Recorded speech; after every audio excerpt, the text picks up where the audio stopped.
स्वामी प्रसाद मौर्य के खिलाफ चुनाव लड़ेंगी संघमित्रा मौर्य। संघमित्रा की बीजेपी में बन गई बात, मुश्किल में स्वामी प्रसाद मौर्य। बदायूं सीट पर दो परिवारों में होगा घमासान।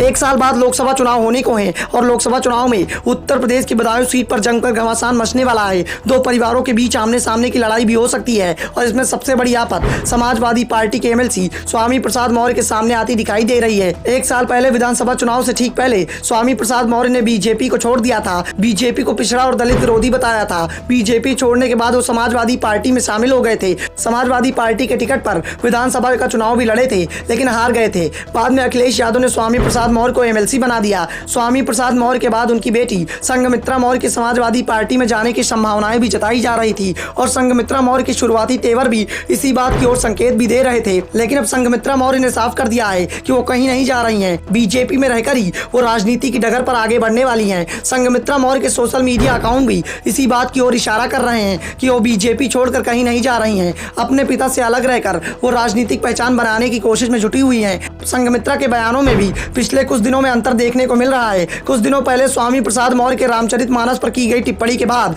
जब संघमित्रा मौर्य से इस बात पर सवाल हुआ था तो उन्होंने कहा था कि पिताजी ने रामचरितमानस को पढ़ा है। हालांकि इस संबंध में मेरी कोई भी बात उनसे नहीं हुई है, लेकिन अगर उन्होंने एक चौपाई का उदाहरण दिया है तो शायद इसलिए क्योंकि वह लाइनें स्वयं भगवान राम के चरित्र के विपरीत बताई जा रही हैं। पिताजी ने उस लाइन को संदेह की दृष्टि से उद्धत करके स्पष्टीकरण मांगा है। हमें लगता है कि स्पष्टीकरण होना चाहिए, लेकिन जल्द ही संघमित्रा मौर्य ने अपने पिता के बयान से किनारा काट लिया और अपने ही बयान से दूरी बनाना शुरू कर दी। उन्होंने बीजेपी छोड़ने की किसी भी संभावना से सिरे से इंकार कर दिया और कहा कि मैं आगामी लोकसभा चुनाव में बीजेपी के टिकट पर बदायूं से दोबारा से चुनाव लड़ने की तैयारी कर रही हूं।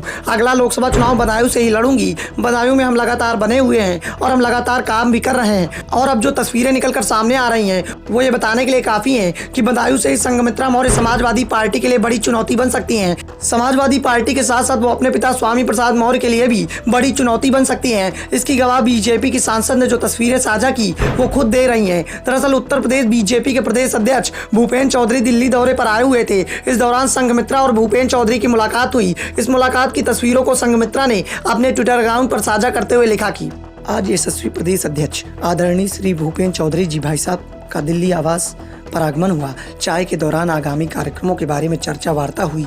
वह आदरणीय भाई साहब का आशीर्वाद प्राप्त हुआ। इस तस्वीर ने बहुत कुछ कह दिया। ऐसे में अगर संघमित्रा मौर्य को बीजेपी बदायूं से टिकट देती है तो समाजवादी पार्टी के लिए बहुत बड़ी मुश्किल के रूप में खड़ी हो जाएंगी, क्योंकि बदायूं से अखिलेश यादव के भाई धर्मेंद्र यादव भी चुनाव लड़ते हैं। 2019 में वो संघमित्रा मौर्य से चुनाव हार गए थे। इस बार भी उनकी तैयारी पूरी है और अगर धर्मेंद्र यादव समाजवादी पार्टी की ओर से चुनाव लड़ेंगे तो स्वामी प्रसाद मौर्य क्या करेंगे, क्योंकि समाजवादी पार्टी की ओर से स्वामी प्रसाद मौर्य को स्टार प्रचारक बनाया जाएगा, ये लगभग तय माना जा रहा है। ऐसे में स्वामी प्रसाद मौर्य को बदायूं में धर्मेंद्र यादव के पक्ष में चुनाव प्रचार करना पड़ेगा। इस तरह के सवाल भी अब सामने आने लगे हैं। Bureau report, the such India.